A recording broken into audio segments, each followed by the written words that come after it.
বর্তমান সময়ে সুদ ছাড়া টাকা পাওয়া যায় না। ব্যাংক অন্যান্য প্রতিষ্ঠানগুলো সহ সবখানে সুদ আর সুদ। এই দুঃসময়ে একান্ত প্রয়োজনে সুদ না নেওয়া ছাড়া উপায় নেই। এমত অবস্থায় সুদি টাকা আনা কেমন, ইসলাম কি বলে? সুদ নেওয়া ছাড়া উপায় নাই কেন? মানে আপনারে কেউ ধরে হাত পা বেঁধে ধমসে পিটাচ্ছে আর বলতেছে বেটা সুদ নিবি, তুই তোর বাপু নিবি, এরকম কিছু? এভাবে কেউ সুদি লোন দেয়? বরং সুদি লোন নেওয়ার জন্য ঘুরা লাগে, তাই না?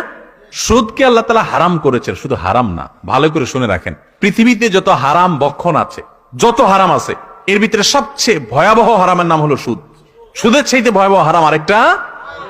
সুদের টাকা দিয়া আপনি যদি বাজার থেকে হালাল এবং সুন্নাহসম্মত উপায়ে বিসমিল্লাহ আল্লাহু আকবার বলে জবাই করা গরুর গোশত কিনে আনেন, তাহলে কুকুরের গোশত রান্না করে খেলে যেরকম গুনাহ হবে, আপনার সুদের টাকা দিয়ে গরুর গোশত কিনে এনে খেলেও সেরকম গুনাহ হবে।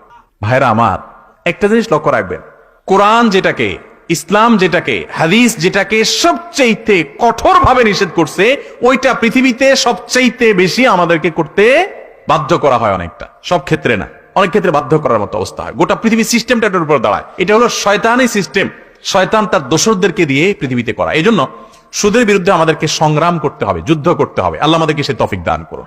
এখন যে ভাই প্রশ্ন করছেন, উনি হয়তোবা ফাঁসা গেছেন কোনো কারণে, সুদি লোন নেওয়া ছাড়া উপায় নাই। তো ফাঁসাটা কিরকম? আপনি বিদেশে যেতে পারছেন না, তো হবে না, যাবেন না, এতে কি আপনি মরে যাবেন? আপনার হয়তো কোনো একটা ব্যবসা সুদি লোন নেওয়া ছাড়া বাড়াইতে পারতেছেন না, এতে কি আপনি মরে যাবেন?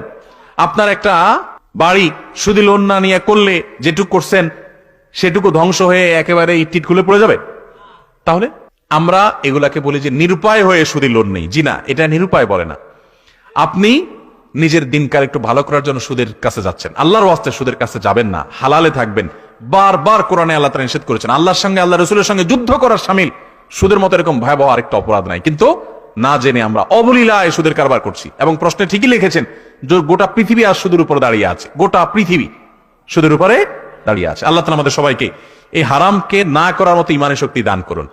সুদি লোন নিলে বাড়িটা আরেকতলা করতে পারবেন, সুদি লোন নিলে ব্যবসাটা একটু বড় করতে পারবেন, সুদি লোন নিলে ব্যবসা আপনি বিদেশে যেতে পারবেন, আপনার অমুক কাজটা হবে, বুঝলাম।